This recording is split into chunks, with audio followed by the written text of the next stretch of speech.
Hi friends, ఈరోజు మనము stuffed capsicum నేర్చుకున్నాము. దానికి కావాల్సిన ఇంగ్రీడియంట్స్ తులసి ఆరబెట్టుకొని ఉంచుకోవాలి.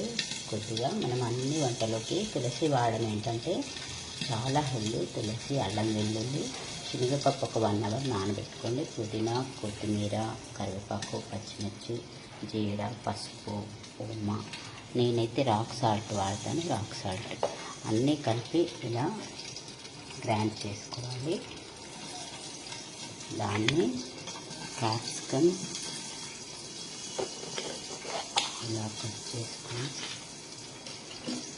ఇందులో స్టఫ్ చేసుకోవాలి.